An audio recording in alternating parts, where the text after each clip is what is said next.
عليكم ورحمة الله وبركاته. إن الحمد لله نحمده ونستعينه ونستغفره ونعوذ بالله من شرور أنفسنا ومن سيئات أعمالنا. من يهده الله فلا مضل له ومن يضلل فلا هادي له. وأشهد أن لا إله إلا الله وحده لا شريك له وأشهد أن محمدا عبده ورسوله صلى الله تعالى عليه وعلى آله وصحبه وسلم تسليما كثيرا. أما بعد، فقد قال الإمام البخاري رحمه الله تعالى: باب الإزار المهدب. ويذكر عن الزهري وأبي بكر بن محمد وحمزة بن أبي أسيد ومعاوية بن عبد الله بن جعفر أنهم لبسوا ثيابا مهدبا.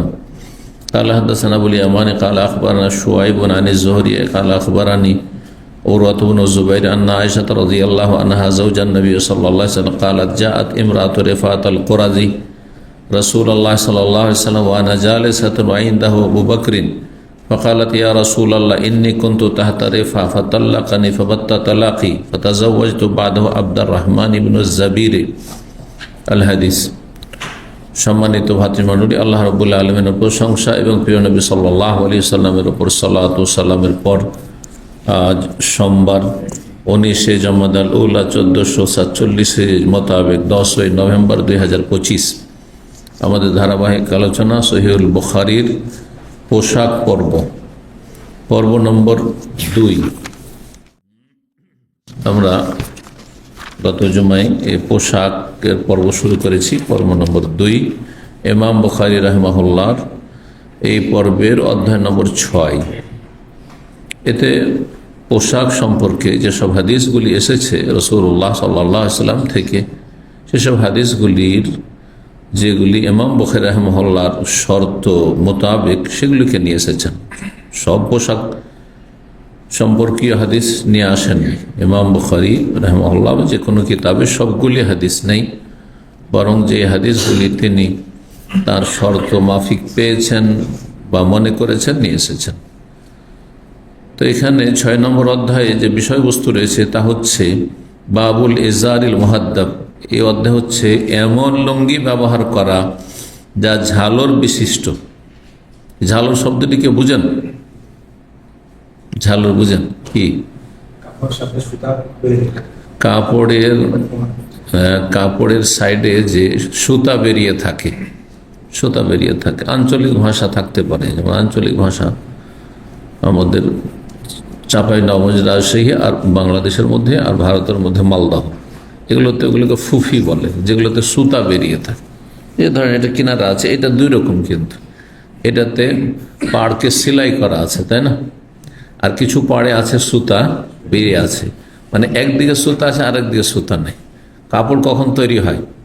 তাতে দুটো সুতা থাকে, একটা খাড়া থাকে, একটা আড়া থাকে। কথা বোঝা গেছে? এটাকে তাঁতিদের ভাষায়, তাঁতিদের বাড়ি আমি কিন্তু লেখাপড়া করেছি, থেকে লজিং থেকেছি। আমাদের যুগে ওই ছিল না, বোর্ডিং ছিল না, লজিং সিস্টেম পড়েছি। 4 বছর তাঁতিদের বাড়িতে থেকেছি। ওদের যে সব এতে কাপড় তৈরি হয় ওগুলোকে লুম বলে, বুঝেন? তার মানে কেউ তাঁতি নেই বা তাঁতিদের প্রতিবেশী নেই, বুঝেন না? লুম বুঝেন? লুম কি? মেশিনটার নাম, যাতে তৈরি হয় কাপড়। হ্যাঁ, কাপড় তৈরি হয়, কাপড় বোনানো হয়, কাপড় বোনা সোজা। তো ওতে একটা লম্বা সুতা থাকে, যেটাকে খোলা জায়গায় বা বাগানে, তারা আমবাগান ওইসব এলাকায়, তো ওরা লম্বা করে সুতা টানতো, ওটার নাম তানা। ওই সুতাটার নাম হচ্ছে টানা বলে। আর যেটা আড়াআড়ি সুতা, যেটা দিয়ে কি করা হয় লোমে, হ্যাঁ, যেটাকে সুতাগুলিকে আবার সুতা লম্বা হয়ে আছে, তো ফোল্ড করা আছে, আর ওতে আবার কি করা হচ্ছে, কাপড় বোনানো হচ্ছে। ওইটার নাম বানা। টানা এবং বানা। টানা লম্বাটা, আর বেড়া বা আড়া যেটা, সেটা হচ্ছে বানা। দুটো দিয়ে কাপড় তৈরি হয়। দুটো একটা যদি থাকে, বেরিয়ে আছে। আজকাল কিছু প্যান্ট বেরোচ্ছে, জেন্টস প্যান্ট, দেখেছেন? হ্যাঁ, পশ্চিমাদের অনুসরণে নতুন এমন হয় ছিঁড়া। প্রথমত আমার দেখলো ছিঁড়া কেন পড়ছে এরা, কিন্তু এটা ফ্যাশন। এটা হচ্ছে কাফেরদের অনুকরণে এইরকম পোশাক তৈরি করা হয়েছে। ছিঁড়া কাপড়টা হচ্ছে সভ্যতা। হ্যাঁ, ছেঁড়া কাপড় সভ্যতা। কারণ নাকি কোনো খ্রিস্টানের জিন্স প্যান্ট ছিঁড়ে গেছিল, হাঁটুগুলো ছিঁড়ে যায় না, ছিঁড়ে গেছিল। তখন ওখানে কি করেছে, ওই ছেঁড়াটাতে একটু তালি লাগিয়ে নিয়েছে। তখন কিছু যারা খ্রিস্টান ইহুদি খ্রিস্টানদের অন্ধ অনুসারী, কথিত মুসলিম যারা, তা সারা বিশ্বে মিডিয়াতে যখন দেখলো, আর সেই ব্যক্তি খুব হিরো, বা ভাইরাল সেলিব্রিটি, যার ওই ছিঁড়ে গেছে, ওখানে তালি লাগিয়ে নিয়েছে যে কাপড়টা নষ্ট না করে দামি কাপড় তালি লাগিয়ে নি। বলছে এইটাও একটা নতুন মনে হয় ফ্যাশন। তখন সব গোটা দুনিয়াতে কি শুরু হয়ে গেল, নতুন কাপড়ে তালি লাগিয়ে পরা শুরু হয়ে গেল। এ হচ্ছে কাফেরদের গোলামির পরিণতি।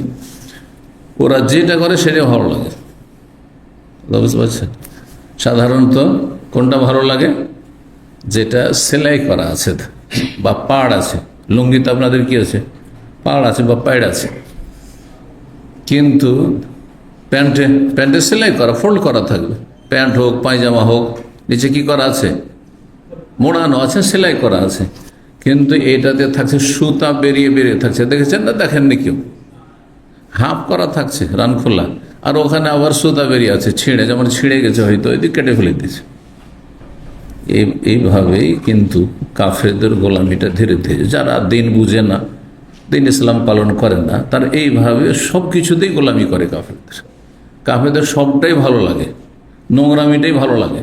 জি, ওদের মতো লেখাপড়া করতে আর ভালো লাগে না, ওদের মতো যোগ্য হইতে ভালো লাগে না, কারণ ওতে মেহনত করতে হয়, কষ্ট করতে হয়। বুঝতে পারছি? আল্লাহ হেদায়েত করবে সব জাতি। তো বাবুল এজারিল মুহাদ্দাব, এজার লুঙ্গি, আল মুহাদ্দাব হুদবাতন থেকে। হুদবাতন মানে ওই যে এগুলো আপনার ঝালর, শুদ্ধ ভাষা ওটি ঝালর। উর্দু, হিন্দি, বাংলা ঝালরই শুদ্ধ ভাষা। তো যে সুতাগুলি ঝুলে ঝুলে থাকে, এই গুতরা তো আছে, কিন্তু আমার একটি গুতরা আমি রেখেছি, ওটা এইভাবে মোড়ানো নাই। কি আছে? আমার অফিসে গিয়ে দেখবেন যে রুমাল আছে, এই যে রুমাল, ওতে সুতা বেরিয়ে আছে, ঝুলছে। একসময় ওগুলো খুব চলতো আরব দেশে, আজকে থেকে 10-20 বছর আগে খুব চলেছে ওগুলো। এখন আর কেউ, পরিবর্তন হয়েছে, কেউ তেমন ব্যবহার করে না। কিন্তু আমার একটি আছে, তো আছে, একটা দেখেছি, ওটা স্মৃতি আছে। তো যাই হোক, কি বলছিলাম, মুহাদ্দাব এমন কাপড় যাতে কি আছে, ঝালর বা সুতা ঝুলতে আছে।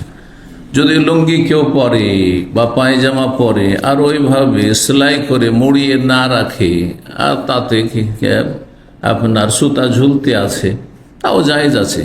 কিন্তু নাজায়েজ কখন হবে কোনো কিছু? যখন আপনার মগজ মস্তিষ্কে বসে আছে যে এটা খ্রিস্টানরা করে, এটা সাদা চামড়ারা করে, কাফের করে, আর ওরা আমাদের চাইতে উন্নত, তো তাদের অনুকরণ করুন, এটা তখন হারাম হয়ে যায়। এই জন্য বিবাহিতা মহিলা যদি চুল ছোট করে এখান পর্যন্ত রাখে, কিসের জন্য? যে চুলে কষ্ট দিচ্ছে, অথবা ওকন হয়ে যাচ্ছে, অথবা স্বামী চাইছে যে মাঝে মধ্যে এরকম করে রাখো, শুধু এতটুকু হয়তো জায়েজ। কিন্তু যদি না, খ্রিস্টান মহিলারাকে দেখা যায় যে ওরা চুলকে কেটে কেটে রাখে, তো তাদেরটা ভালো লাগে, সেজন্য আমি তাদের মতো হব, তাহলে তখন হারাম হয়ে যাবে।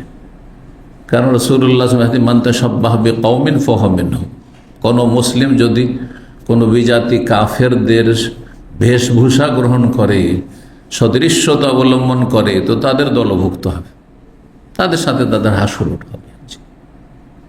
নিয়ত নির্ভর করছে যে আপনি কি দুর্বল মনে করছেন নিজেকে, যে মুসলিম হয়ে আমি কমজোর দুর্বল হয়ে গেছি, মুসলিম মানে গোলাম কাফেরদের, তাহলে এই মানসিক গোলামিটা নিকৃষ্ট গোলামি আপনার।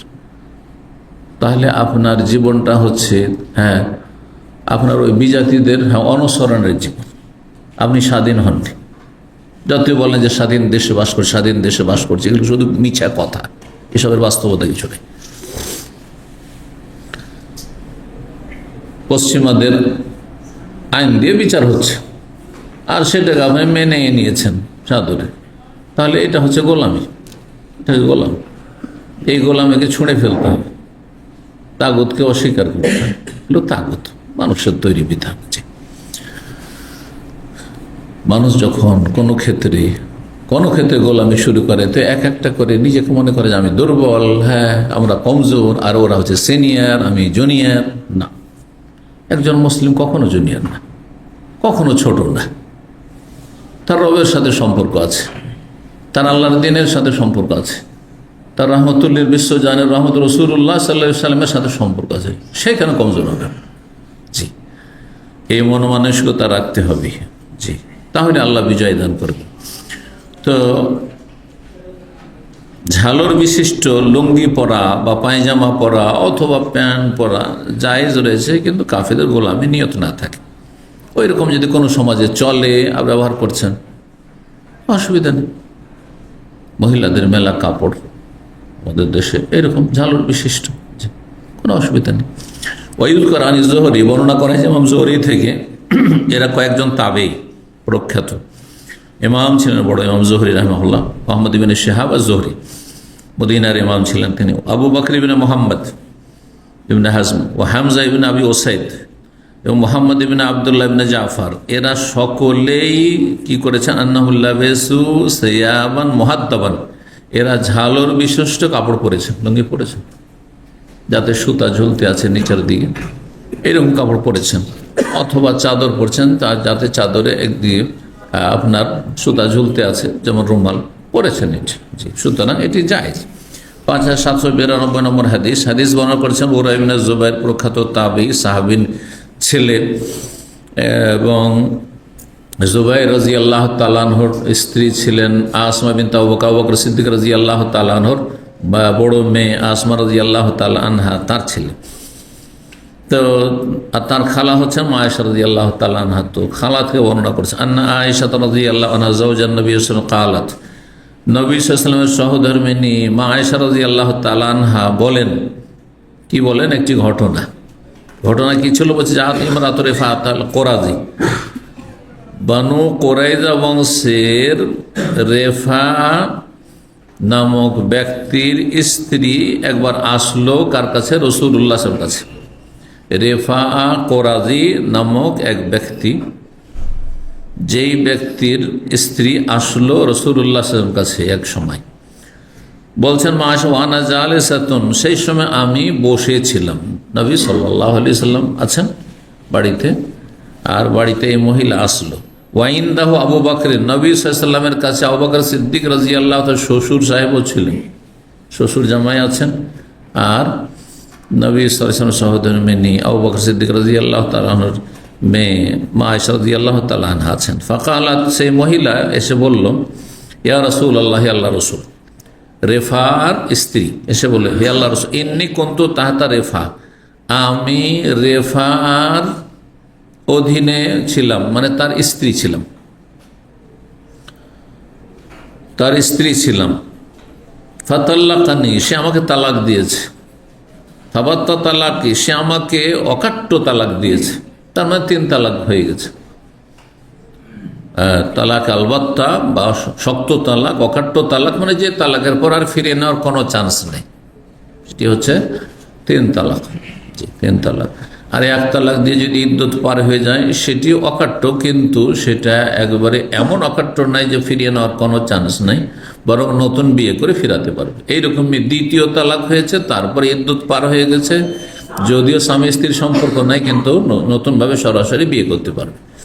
3 তালাক হয়ে গেলে আর সরাসরি বিয়ে করার কোনো চান্স নেই, যতক্ষণ অন্য কোনো স্বামীর সাথে বিবাহ না হবে, সহবাস না হবে, আর স্বেচ্ছায় তালাক না দেবে।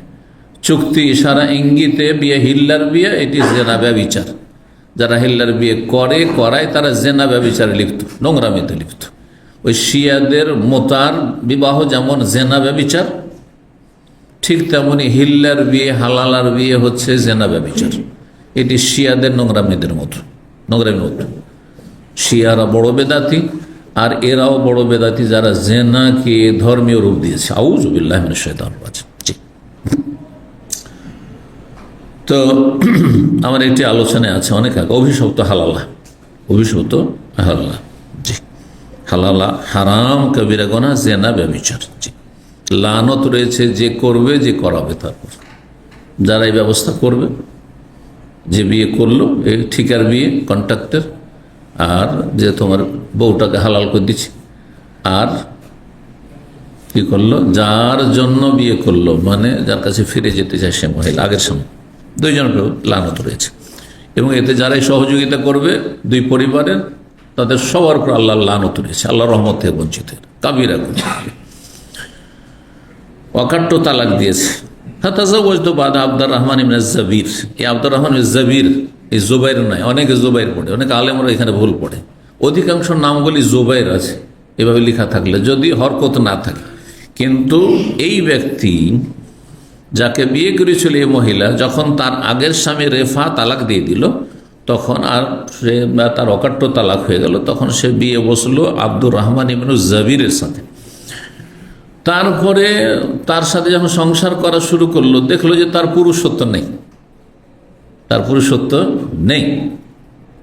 ওয়াইন্নাহু আল্লাহি, এসে অভিযোগ করলো যে আর সে আব্দুর রহমান ইবনে জাবির, যাকে নতুন আমি বিয়ে করলাম বা তার সাথে বিয়ে বসলাম, আল্লাহর কসম করে বলছে, মা মাহু ইয়া রাসূলাল্লাহ ইল্লা মিসলুল হুদবা, তার কাছে কাপড়ের ঝালরের নেই, তার গুপ্তাঙ্গ ছাড়া অন্য কিছু নেই। মানে কাপড়ের ঝালরে যেমন কোনো শক্তি থাকে, এমনি তো কাপড়ের শক্তি নেই। আর তারপরে কাপড়ের যদি কি সুতা শুধু বেরিয়ে থাকে তো আরো দুর্বল, ঠিক না? তো সেই মহিলা ইঙ্গিতে বুঝাতে চেয়েছে যে আমি নতুন যার সাথে বিয়ে বসেছি তার গুপ্তাঙ্গে কোনো নড়াচড়া নেই, কোনো ক্ষমতাই নেই। জি, সহবসের তার ক্ষমতাই নেই। ওয়াখাদাত হুদবাতাম মিন জিলবাবিহা, তার লম্বা চাদর ছিল আর লম্বা চাদরের ঝালর ছিল। তাহলে সেই মহিলা যেই জিলবা, বড় লম্বা চাদর দিয়ে পর্দা করেছিল, হিজাব করেছিল। আগের যুগের মহিলারা, আমরা যখন ছোট ছিলাম তখন বোরখার প্রচলন অত ছিল না, বোরখা প্রচলন ছিল না। কি ছিল গ্রামে গঞ্জে, কিন্তু পর্দা ছিল যথেষ্ট। অনেক বড় চাদর, গোটা শরীর ঢেকে, আর একেবারে ঘোমটা টেনে, এমন ঘোমটা টেনে থাকতো, আর এক চোখে দেখে রাস্তার কিনারে কিনারে চলতো। কোনো মানুষকে দেখলে যে সামনে মানুষ চলে আসছে, কিছু মহিলা তো এত পর্দা করতে বসে যেত, আর হাঁটতোই না যাতে না বুঝতে পারে যে হাঁটছে। হ্যাঁ, বসে যেত, সুবহানাল্লাহ।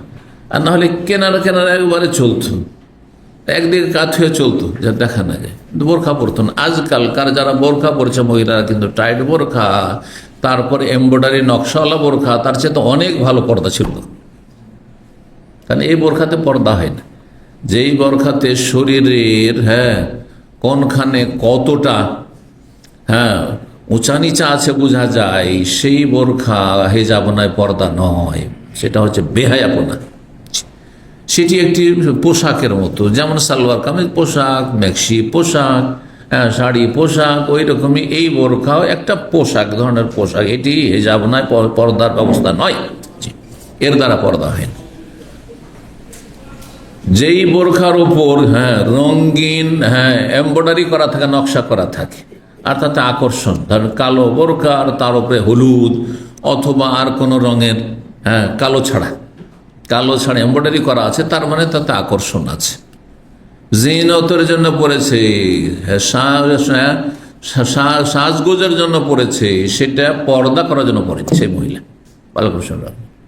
এইরকম বোরখা আপনারা নিজের স্ত্রী মা বোনদের জন্য নিয়ে যাবেন না, নাহলে আপনারা গুনাহগার হবেন। কোনো সহযোগিতা করবেন না। কেউ অর্ডার দিয়েছে একটু নকশাওয়ালা বোরখা নিয়ে আসো, একটু ফিটফাট বোরখা নিয়ে আসো, না, নিয়ে যাবেন না। গুনার কাজে সাহায্য করলে গুনাহগার হবেন। তো এই লম্বা চাদরের ঝালর ওই মহিলা ধরে দেখালো যে এই যে চাদরের ঝালর যেমন বেরিয়ে আছে, সুতা বেরিয়ে আছে, ওই রকম হচ্ছে আমার স্বামী এর কি গুপ্তাঙ্গ, মানে নিস্তেজ একেবারে।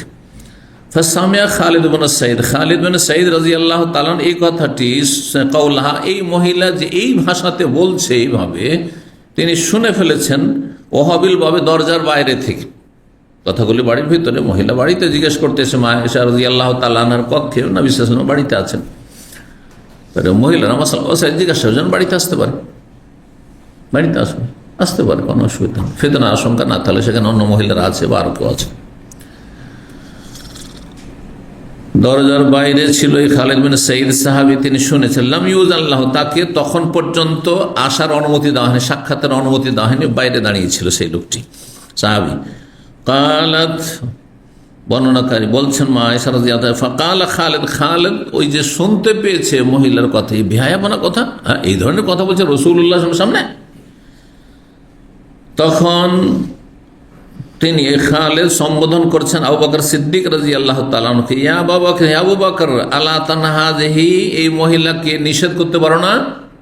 তুমি রাসূলুল্লাহ সাল্লাল্লাহু আলাইহি ওয়াসাল্লামের সাথে বসে আছো, কি থেকে আম্মা তাজহারু বিহিন্দা রাসূলুল্লাহ, রাসূলুল্লাহ সামনে কিভাবে সে প্রকাশ্যে এই কথাগুলি স্পষ্ট ভাষায় বলছে, এসব বেহায়াপনা কথাবার্তা হচ্ছে। হ্যাঁ, নির্লজ্জ, লজ্জা লাগে না তাকে এভাবে বলতে যে আমার স্বামীর লিঙ্গ হচ্ছে একেবারে কাপড়ের ঝালরের মতো?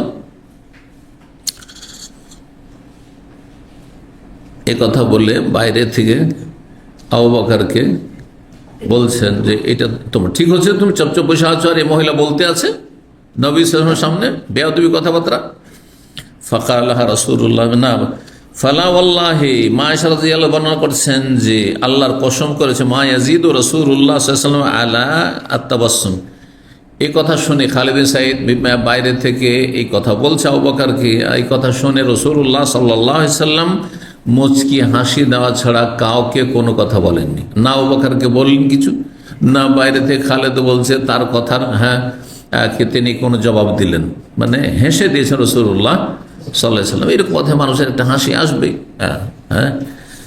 তো হেসে দিয়েছেন। ফাকালাহ রাসূলুল্লাহ সাল্লাল্লাহু আলাইহি ওয়াসাল্লাম, তখন ওই মহিলাকে যে রেফা কোরাজির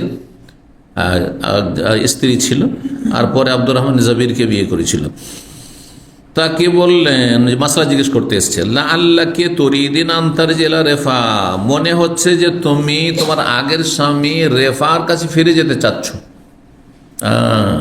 ইঙ্গিতে বোঝা যায়, এসে যদি দ্বিতীয় স্বামীর, আগের স্বামীর ঘর থেকে তালাক হয়ে দ্বিতীয় জায়গায় বিয়ে হয়েছে, আর তারপরে যদি বর্তমান স্বামীর বিরুদ্ধে অভিযোগ করে, তাহলে কি বোঝায়? যে ভালো না, এর কাছে থাকতে চাই না, তার হয়তো আগের স্বামীর কাছে ফিরে যেতে চাই। আর এর সাথে বিয়ে হয়ে গেছে, যদি তার সাথে একবার মিলন হয়ে গিয়ে থাকে তাহলে তো হালাল হয়ে গেছে।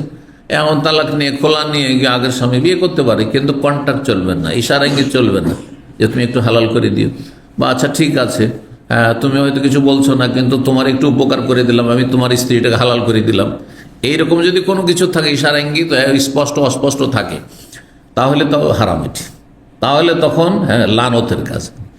কিন্তু এমনিতে বিয়ে হলো, পারিবারিকভাবে বিয়ে হলো, তালাক হয়েছিল এক জায়গা থেকে আরেক জায়গায় বিয়ে হলো, তারপরে সেখানে সংসার করতে পারলো না, সেটা যার পক্ষ থেকে হোক না কেন, সে মহিলার পক্ষ থেকে হইতে পারে, তার স্বামীর পক্ষ থেকে হইতে পারে, তারপরে তালাক হয়ে স্বাভাবিক যে তালাক হোক আর খোলা হোক, মানে মহিলার পক্ষ থেকে হলে খোলা, আর যদি পুরুষের পক্ষ থেকে হয়তো তালাক হয়ে গেলো, আর তারপরে ইদ্যত পার হলে তখন আগের স্বামীকে বিয়ে করতে পারবে, অন্য কোথাও বিয়ে করতে পারে। তখন রাসূলুল্লাহ সাল্লাল্লাহু আলাইহি ওয়াসাল্লাম বললেন যে লাআল্লাকা তুরিদু আন তারজিআ রাফা, মনে হচ্ছে তোমার কথাই যে তুমি আগের স্বামী রেফার কাছে ফিরে যেতে চাও। বললেন রাসূল, না, ফিরে যেতে পারবে না, কারণ ওর সাথে সহবাসী হয়নি তো। ও যখন বলছে যে আমার স্বামীর গুপ্তাঙ্গ হচ্ছে কিসের মতো, কাপড়ের সুতার মতো, সহজ ভাষায় জানলেন, মানে কাপড়ের সুতার মতো, তার মানে সহবাসে অক্ষম, একেবারে সহবাস করতে অক্ষম। তো সহবাস না হইলে হালাল হবে না আগের স্বামীর জন্য।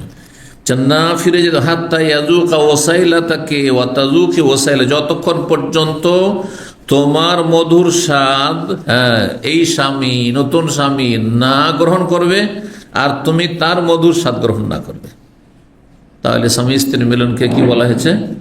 মধুর স্বাদ। জি, ফাসারা সুন্নাতান বাদাহ, তারপরে এই নিয়ম নীতিমালাই শরীয়তে নির্ধারিত হইল যে তিন তালাক যদি কোথাও হয়ে যায় তো সেই স্বামীর জন্য চিরতরে যখন হারাম হয়ে গেছে, এখন হালাল হবে কি পন্থায়?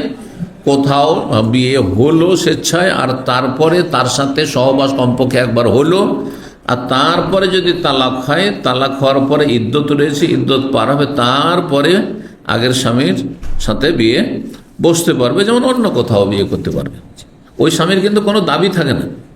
যখন মানুষের তিন তালাক, কেন এক তালাকও যদি হয়ে যায়, শুনে রাখেন মাসলাগুলো, এক তালাক হয়েছে আর তারপরে 3 মাসিক পার হয়ে গেছে, মানে ইদ্যত পার হয়ে গেছে, তারপরে এই কথা বলার অধিকার নেই যেটা আমার স্ত্রী ছিল শুধু আমি বিয়ে করবো না, কোনো অধিকার নেই তো।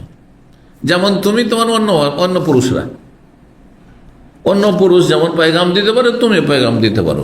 যেখানে ইচ্ছা মেয়ের বাবা বিয়ে দিতে পারে, যেখানে ইচ্ছা ওই মহিলা বিয়ে করতে পারে, সামান্যতম কোনো অধিকার নেই। কারণ সম্পর্ক কি হয়ে গেছে? ছিন্ন হয়ে গেছে। কতক্ষণ স্বামী স্ত্রীর সম্পর্ক থাকে? যতক্ষণ পর্যন্ত ইদ্যুৎ পার না হয়, তালাক দেওয়ার পরে ইদ্যুৎ পার না হয়। 7 নম্বর অধ্যায় বাবুল আরদিয়াতে। আরদিয়া রেদাউনের বহু বছর। রেদাউন মানে চাদর, রেদা মানে চাদর। চাদর সম্পর্কে, চাদর ব্যবহার করা শরীরে, তাও প্রমাণিত। চাদরে কি হয়? শরীরের গোটা শরীর ঢাকে না অপর ভাগ ঢাকে? অপর ভাগ ঢাকে। আর এজার লুঙ্গিতে নিচের ভাগ ঢাকে। তো কেউ যদি এমন পোশাক পরে, চাদর বলতে শুধু চাদর না, আমাদের দেশে তো চাদর আর গামছা আবার আলাদা। চাদর মানে ওপরটা ঢাকা। বড় গামছা যেগুলো বাংলাদেশে পাওয়া যায়, ওটা চাদরের চাইতে কম না। এইখান পর্যন্ত কেন, এইখান পর্যন্ত হাঁটু পর্যন্ত ঢেকে নিচ্ছে, এত লম্বা লম্বা গামছা আছে। শুধু কোমর পর্যন্ত যদি ঢাকে একটা গামছা, তাও সেটার নাম রেদা হয়ে গেল আরবিতে। কেউ একটা গামছা ব্যবহার করছে আর নিচে একটা লুঙ্গি ব্যবহার করছে, অথবা একটা পায়জামা পরে আছে আর ওইভাবে নামাজ পড়ছে, হবে না? হবে না? হবে, কোনো অসুবিধা নেই, কোনো অসুবিধা নেই। কাঁধ ঢাকতে হবে, কাঁধ ঢাকা আছে, আর নাভি থেকে হাঁটু পর্যন্ত ঢাকা, হাঁটু পর্যন্ত ঢাকা আছে। একটি কাপড় যদি হয়, ধরো একটি কাপড়, জুব্বা ধরো, জুব্বা এখান থেকে পরে আছেন আর একবারে হাঁটুর নিচ পর্যন্ত আছে, হাঁটুর নিচ পর্যন্ত, আর নিচে কিছুই নেই, জাঙ্গিয়া নেই, আন্ডার প্যান্ট নেই, চলবে না? চলবে না? চলবে, কিন্তু একটা শর্ত আছে, লজ্জাস্থান দেখা না যায়। আজকালকার এইসব পাতলা কাপড় তো 1400 বছর আগে ছিল না, এমন পাতলা কাপড় না। এক সাদা কাপড় যেগুলো অধিকাংশ পাতলা, হ্যাঁ, সেগুলোতে একটু আলোর জায়গায় দাঁড়ালে লজ্জাস্থান দেখা যেতে পারে, তখন জায়েজ হবে না, নামাজ পড়াও জায়েজ না, আর এমনি ওইসব পরে থাকাও জায়েজ হবে না। তাহলে নিচে কি হইতে হবে? হাফ প্যান্ট হইতে হবে। দেখেন অনেক আরবরাকে হাফ প্যান্ট পরে থাকে, একবারে জাঙ্গিয়া নয়, কিন্তু হাফ প্যান্ট পরে থাকে, আন্ডার প্যান্ট যেগুলো আমরা আগের যুগে বলতাম। তো হাফ প্যান্ট পরে থাকে সাদা, যেটা হাঁটুর ওপরে উঠে আছে, আর তারপর সাদা জুব্বা পরে আছে। তো দেখা যাচ্ছে যদি রান বেশি অংশ খোলা থাকে তাহলে হবে না, কিন্তু তো হাঁটুর কাছাকাছি পর্যন্ত ঢাকা আছে আর তার উপরে জুব্বা আছে, অসুবিধা নেই, ঢাকা আছে, লজ্জা স্থান দেখা যাচ্ছে না। কিন্তু এই রঙিনগুলো যদি হয় যে আপনারা পরে আছেন, এগুলো যথেষ্ট, এগুলো নিচে কিছু না থাকলেও কোনো অসুবিধা নেই। ওটা তো আপনার মনের ব্যাপার, যে ভিতরে কিছু রাখবেন, পায়জামা রাখবেন না, আপনি জাঙ্গিয়া রাখবেন না, আন্ডার প্যান্ট রাখবেন না, কিছু রাখবেন না, কোনো অসুবিধা নেই। আবার এই যদি ঢাকা থাকলেই হলো, বোঝা গেছে না?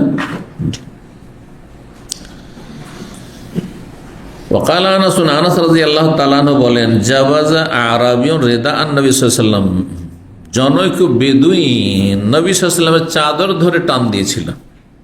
বেদুইন অসভ্য, যাযাবর, এরা আপনার ওই উটের পালে বা বকরির পালে বসবাস করে, জীবনযাপন করে, যেখানে ঘাস, যেখানে চারণভূমি, যেখানে পানি, সেখানে উট নিয়ে অথবা ছাগলের পাল নিয়ে থাকে।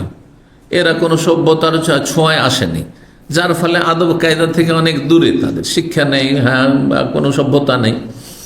তো এসেছে, নিয়ম, নতুন মুসলমান হয়েছে আর রাসূলুল্লাহর কাছে এসেছে, আর দেখছে সবাইকে নবী সাল্লাল্লাহু আলাইহি সাল্লাম দিচ্ছেন, তো ওকে দিতে হয়তো লেট হয়েছে বা লাইনে একটু দেরি হয়েছে, হ্যাঁ, বা হয়তো দিয়ে শেষ হয়েছে, তখন নবী সাল্লাল্লাহু আলাইহি ওয়াসাল্লাম চাদর ধরে টান দিয়েছে, জামাকে দেন, বুঝতে পেরেছেন?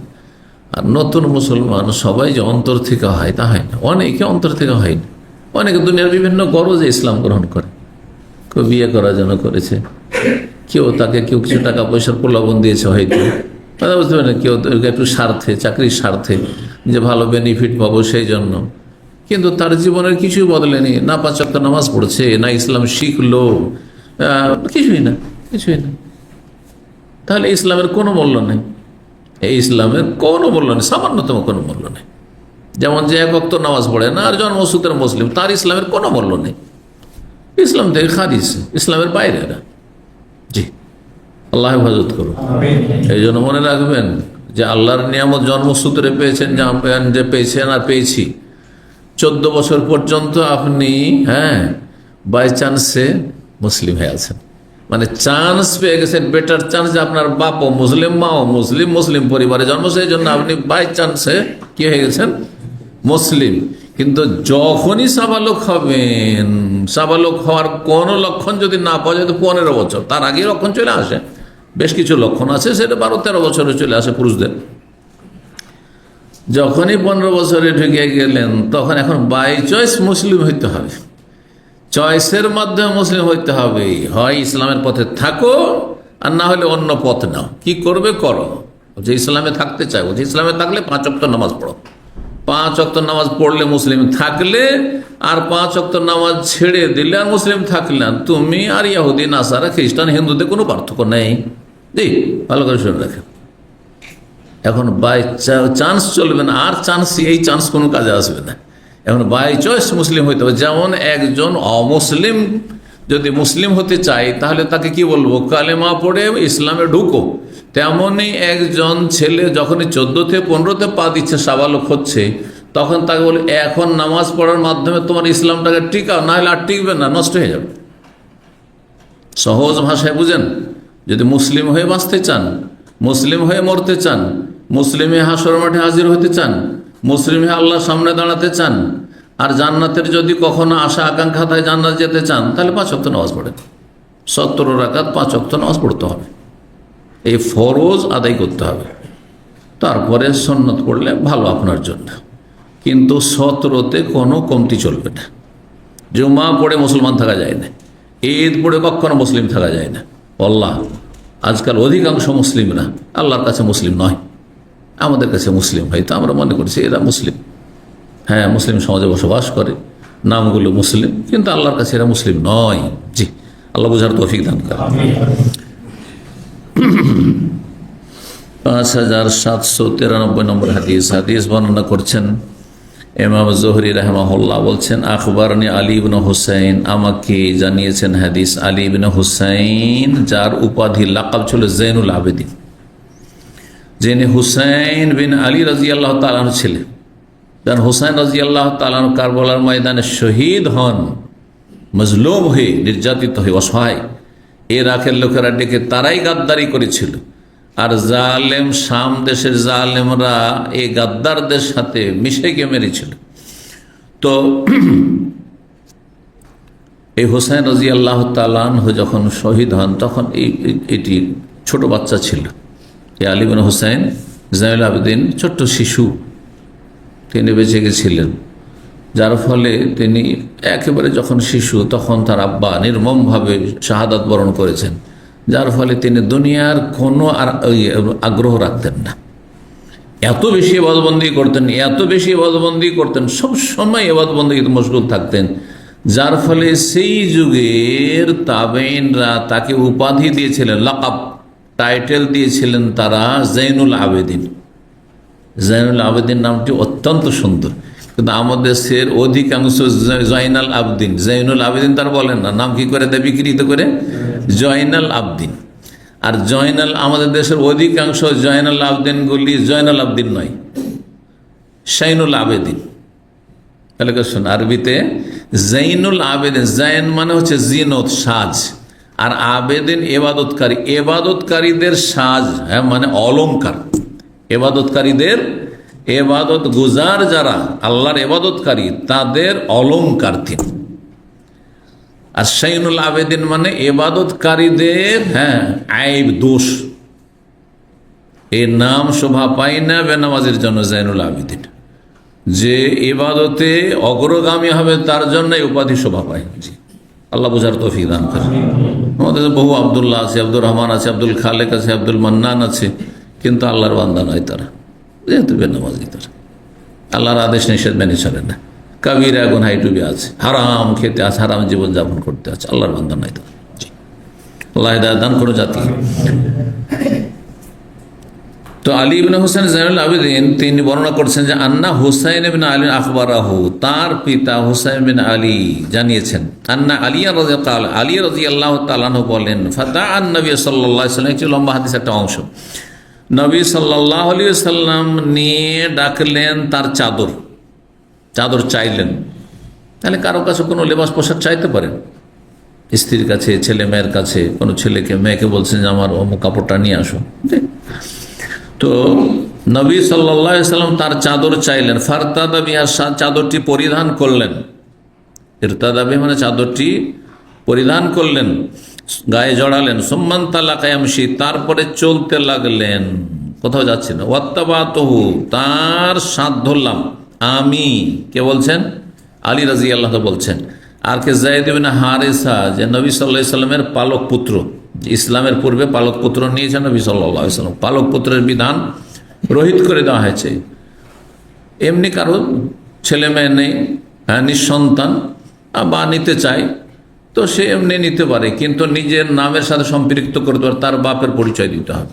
আপনি তার ভরণ পোষণ দেন আর তাকে লালন পালন করে মানুষ করে দেন, ব্যাস। জমি জায়গার ভাগ না, জমি জায়গার ভাগ দেওয়া জায়েজ নয়।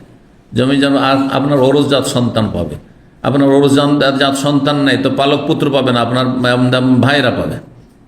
হ্যাঁ, আপনার ছেলে মেয়ে নেই, আপনার বাপ মাও নেই, তাহলে আপনার ভাইরা পাবে, বোনেরা পাবে। কথা বোঝা গেছে না? পালক পুত্রকে কি করতে পারেন? খুব বেশি তো ওসিয়ত করতে পারেন যে আমার ধন সম্পদ থেকে আর সেটা 1/3 কম হইতে হবে, যে আমার জমি জায়গা 4 বিঘা আছে, 1 বিঘা তাকে দিয়ে দিও, অথবা কিছু লিখিয়ে দিয়ে দিতে পারেন, দানপত্র করে দিয়ে যেতে পারেন আপনি। হেবা, যেটা আমাদের দেশের জমি জায়গার ভাষাতে বলা হয় তাদের কাছে, আরবি ভাষা শব্দটি, কাউকে আপনি দান করতে পারেন, অথবা বলে যেতে পারেন যে অমুককে এতটা দিয়ে দিয়ে। কিন্তু আমাদের দেশের মূর্খরা কি করে, পরের ছেলেকে নেই আর সব জমি জায়গার মালিক তাকে বানিয়ে দিল, ভাইয়েরাকে বঞ্চিত করলো, বোনেরাকে বঞ্চিত করলো না, হারাম এটি। পরের হক, হ্যাঁ, যাদের হক তাদের হক নষ্ট করে পরকে দিল, ঘরের হক নষ্ট করে পরকে দিল। হাত্তা জাআল বাইত আল্লাযী ফীহি হামজাতু, সেই বাড়িতে আসলেন যেই বাড়িতে হামজা রাদিয়াল্লাহু রাসূলুল্লাহ চাচা অবস্থান করছিলেন, চাচা অবস্থান করছে। ফাস্তাযানা, তারপর অনুমতি চায় নবী সাল্লাল্লাহু আলাইহি ওয়াসাল্লাম চাচার কাছে ভিতরে যাওয়ার জন্য। ফাআযানু লাহুম, বাড়িতে যারা ছিল তারা অনুমতি দিল। তাহলে পরের বাড়িতে ঢুকলে, যদিও চাচার বাড়ি, অনুমতি নিতে হবে। আমাদের দেশের মানুষ এগুলো বুঝতেই চায় না, চাচার বাড়ি আবার অনুমতি লাগে? হ্যাঁ, না। আপনার চিন্তা করুন, আপনার মা আছে আর কেউ নেই, আপনার মা দেখছে বাড়িতে তো কেউ নেই, গা হাতের কাপড় খুলে বসে আছে বাড়িতে, আর হুট করে ঢুকে যাবেন, আপনাকে ভালো লাগবে না আপনার মাকে ভালো লাগবে?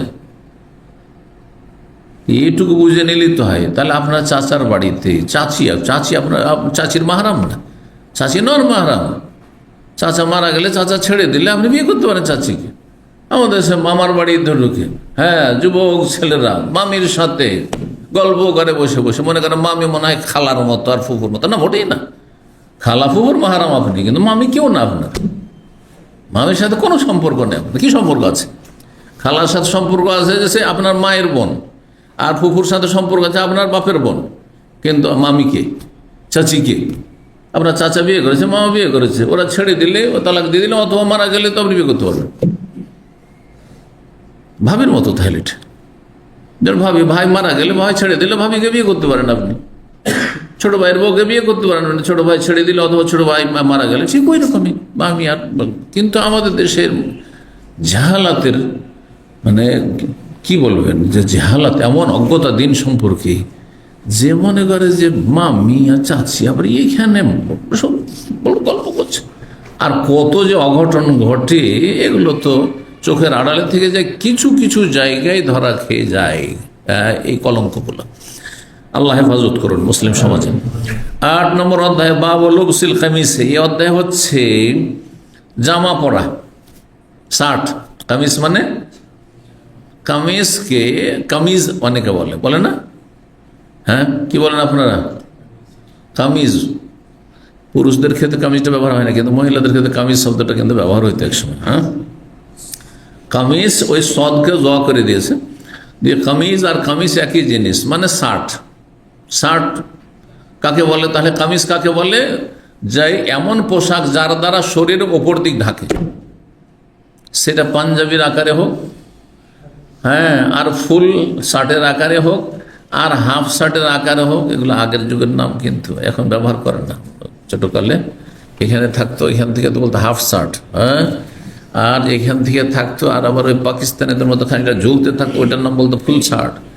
আবার পাঞ্জাবি যদি আবার থাকতো, পাঞ্জাবি আবার দুই রকম, একটা তো হচ্ছে আপনার বাংলাদেশে দক্ষিণবঙ্গে আপনার ওই বিনা জুব্বার মতো, কিন্তু আপনার জুব্বার মতো নিচে থেকে নয়, হাঁটুর একটু নিচে থেকে, ওইটাকেও পাঞ্জাবি বলা হইতো, অথবা কাটা থাকলে পাঞ্জাবি। আবার এক শ্রেণীর বেদাতি মোল্লারা মনে করে যে কাটাটা হইলে অত পর্দা হয় না, হ্যাঁ, ঘেরা হইতে হবে। আবার কি করে জানলাম? বিভিন্ন দেশের মানুষের সাথে, বিভিন্ন অঞ্চলের মানুষের সাথে দেখা সাক্ষাৎ না হইলে, আর মাসলা মাসাইল কেউ না জানতে আসলে আমরা অনেক কিছুই জানতাম না। তা আপনাদের চাইতে আমি অনেক বেশি কেন জানি?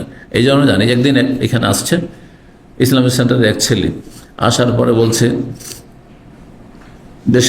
আমাদের দেশে কিছু আলেমরা আছে আলিয়া পড়া, আলিয়া আর কমের পার্থক্য করতেছে, কথা বুঝতে পারছেন না? তো আলিয়া পড়া, তো তাদের ইমামতি চলবে? কেন কেন চলবে না? বলছে ওরা যে কাটা পাঞ্জাবি পরে, কাটা পাঞ্জাবি, যে সাইড দুটো কাটা আছে, এই যে পাঞ্জাবি যে সামনে দেখছেন না, দুই দিকে কাটা, এটা আলিয়াওয়ালা হয়ে গেল। আর যদি ঘেরা থাকে, কিন্তু আপনার জুব্বার মতো একবার টাকনোর ওপর থেকে নাই, যে আরব দেশে যে জুব্বা চলছে আপনারা যা পড়ছেন, বরং এটা কি আছে আপনার হাঁটুর একটু নিচ পর্যন্ত থাকে, দেখেছেন না? দেখেন না ওগুলো? হ্যাঁ, তো এটা বলে এইটা কওমিদের পোশাক, এটাতে বেশি পর্দা আছে, কারণ এটাতে ঘেরা থাকছে। হ্যাঁ, সেজদা টেজদা গেলে বা হাওয়া বাতাস থাকে উড়ে যাবে না, আর এটা হাওয়া বাতাসে উড়ে যাবে, বুঝতে পারছেন না? তো এসব এত সংকীর্ণতা পোশাককে নিয়ে আল্লাহ হেফাজত করে, অথচ এইসব সংকীর্ণতার কোনো স্থান নেই ইসলাম, হ্যাঁ, কোনো স্থান নেই।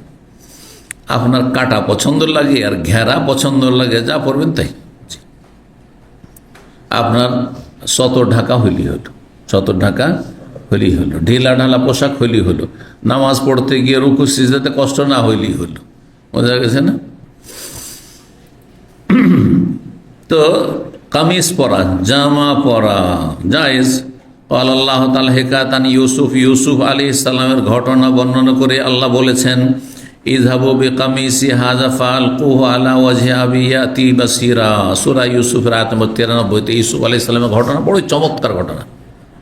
ইউসুফ আলাইহিস সালামের ঘটনায় যে কত শিক্ষণীয় বিষয় রয়েছে, কিছুই না শিখতে পারেন যদি এতটুকু শিখে রাখেন যে আল্লাহ যদি কোনো কিছু আপনার জন্য করতে চায়, গোটা দুনিয়া একদিকে আপনার কাছ থেকে কেড়ে নিতে পারবে না।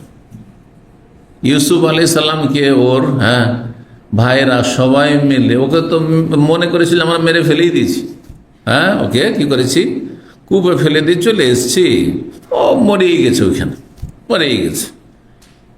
কিন্তু তিনি কি বললেন? পরে সেখান থেকে আল্লাহ উঠিয়ে নিয়ে যাওয়ার ব্যবস্থার লোক পাঠিয়ে দিলেন, উঠিয়ে নিয়ে গেল। যাওয়ার বা মানুষের জীবনে একই রকম অবস্থা থাকে না, কত সম্মানের সম্ভ্রান্ত পরিবারের সন্তান, আর কত সুন্দর, দুনিয়ার সমস্ত মানুষের চাইতে সুন্দর ব্যক্তি ইউসুফ আলাইহিস সালাম, তাই না? তারপরও কত জুলম নির্যাতনের শিকার, আর তারপরে সেখান থেকে উঠিয়ে নিয়ে গিয়ে বাজারে, হ্যাঁ, বেচা কেনা শুরু হয়ে গেল, মানে ওকে গোলাম দাসে বিক্রি করে দেওয়া হলো। নবীর সন্তান, নবী হবেন আগামীতে, কিন্তু সে এখন চাকর, কৃতদাস। আজকালকার চাকরের মতো না, এমন চাকর যে কৃতদাস, কেনা চাকর, পণ্যের মতো কেনা বেচা হইতো, আর সামান্য মূল্যে বিক্রি করা। এত সুন্দর ছেলেকে সামান্য পয়সায়, কয়েকটা পয়সা বিক্রি করা হলো। আর তারপরে গিয়ে হইতে গিয়ে আল্লাহ এমন জায়গায় পৌঁছে দিলেন যে রাজ প্যালেসে গিয়ে তারা কিনে নিয়ে চলে গেল, সেখানে পৌঁছে গেলেন। আর সেখানে যাওয়ার পরে এমন দুর্ভিক্ষ দেখা দিল যে এই আর্থিক সংকটের সমাধান ইউসুফ আলাইহিস সালাম ছাড়া কেউ দিতে পারবে না, দেশের মানুষ তো না খেয়ে মরে যাবে। সুতরাং এমন কোন যোগ্য ব্যক্তি দেখো যেই ব্যক্তি এই আর্থিক সংকট থেকে দেশকে জাতিকে মুক্ত করতে পারে। তো ইউসুফ আলাইহিস সালাম ছাড়া আর কেউ নেই। ইউসুফ আলাইহিস সালামকে আল্লাহ রাব্বুল আলামিন সেখানে কি বানিয়ে দিলেন? শাসক বানিয়ে দিলেন, খাদ্যমন্ত্রী, দেশের একজন বড় শাসক বানিয়ে দিলেন রাব্বুল আলামিন। আর তারপরে যেসব জালেম ভাইরা জুলম অত্যাচার করে মেরে ফেলতে চেয়েছিল, বাপ থেকে সরিয়ে দিয়েছিল, তারা লাঞ্ছিত অপদস্থ হয়ে তার কাছে গিয়ে সারেন্ডার শির নত করলো, ভুল স্বীকার করলো। সুবহানাল্লাহ, আল্লাহু আকবার। তাহলে আল্লাহ যদি আপনার কোনো কিছু করতে চান ভালো, তাহলে কোনো শক্তি কেড়ে নিতে পারবেন না। আর আল্লাহ যদি না করেন তো কেউ দিতে পারবেন না। আল্লাহ যেটা আপনাকে দিয়েছেন সেটা আপনার, আর যেটা আমাকে দিয়েছেন সেটা আমার। সুতরাং কারো হিংসা করবেন না, হিংসা করে লাভ নেই। ইউসুফের 10 ভাই মিলে হিংসা করেছিল, শুধু আপন ভাইটা হিংসা করেনি, ছোট ছিল। 10 ভাই মিলে হিংসা করে কিছু করতে পেরেছে? কিছু করতে পারেনি। বরং যার হিংসা করেছে সে সম্মানিত হয়েছে। তাহলে আপনার যদি কেউ হিংসা করে, শত্রুতা করে, তো হয়তো আল্লাহ আপনাকে এর মাধ্যমে সম্মানিত করতে পারেন। বুঝা গেছে না? বহু শিক্ষার বিষয় রয়েছে। আল্লাহর কাছে চাইবেন, সবসময় আল্লাহর কাছে ভালো পন্থায় চাইবেন। আল্লাহকে অসন্তুষ্ট করেন, হারাম পন্থায় নয়। বেঈমানি আত্মসাৎ করেন না, জুলুম অত্যাচার করেন, কখনো জুলুম করবেন না। জুলমের পরিণাম ভালো হয় না। বহু শিক্ষা রয়েছে ইউসুফ আলাইহিস সালামের ঘটনায়। তো ইউসুফ আলাইহিস সালাম বলছেন তার ভাইদের সাথে যেন পরিচয় হয়ে গেল। তারা জানতে পারলো যে এইটা হচ্ছে ইউসুফ। আনতা ইউসুফ, তুমি কি ইউসুফ? ইউসুফ, আনা ইউসুফ, ওয়াহাজা আখি, এটা আমার ভাই বেনিয়ামিন, ওই যে আমার আপন ভাইটা। আর তোমরা সৎ ভাই 10 ভাই মিলে আমাকে মেরে ফেলার জন্য কূপে ফেলে দিয়ে চলে গেছিলে। কি করেছে মনে আছে তো তোমাদের? কোন লাঞ্ছিত অবদস্থ করেন, শুধু জিজ্ঞাসা করেছেন। আব্বা কানতে কানতে এই ছেলের জন্য, ইউসুফ আলাইহিস সালামের জন্য 2 চোখের দৃষ্টি হারিয়ে ফেলেছে, অন্ধ হয়ে গেছে। বললেন ইউসুফ ইযহাবু বিকামিসি হাযা, ভাইরাকে বললেন যে এই আমার জামাটি আপনারা নিয়ে যান। ফালকুহু আলা ওয়াজহি আবি, নিয়ে গিয়ে আমার আব্বার চেহারায় নিয়ে গিয়ে এটিকে কি করবেন? ছোঁয়াবেন। চেহারায় ছোঁয়াবেন, চেহারায় লাগাবেন, মুখমণ্ডলে এভাবে চোখে লাগাবেন। ইয়াতি বাসিরান, দৃষ্টিশক্তি ফিরে আসবে, দৃষ্টিশক্তি ফিরে আসবে। এটি ইয়াকুব আলাইহিস সালাম নবী, তার মুজিজা, যে জামা আসতে তার দৃষ্টিশক্তি ফিরে আসলো। আর এই জামা যে ঘ্রাণ পাওয়া যাচ্ছে, মানে আমার ছেলের জামা, এটি আমার ছেলের জামা, এটা আমি বুঝতে পারবো, আপনি বুঝতে পারবো না। ইউসুফ আলাইহিস সালামের জামার কথা তার বাবা বুঝলেন, এটি কি মুজিজা, আল্লাহর পক্ষ থেকে, আল্লাহর কুদরতের বহিঃপ্রকাশ। ওয়াতুনি বিআহলিকুম আজমাইন, এবং তোমরা ওখানে কষ্ট করে এখনো বকরি ছাগল চড়াচ্ছ, আর এখনো কষ্ট করছো, তোমরা ওইসব কষ্ট করিও না, চলে আসো এখানে সসম্মানের রাজ দরবারে, তোমরা সম্মানিত হবে, চলে আসো।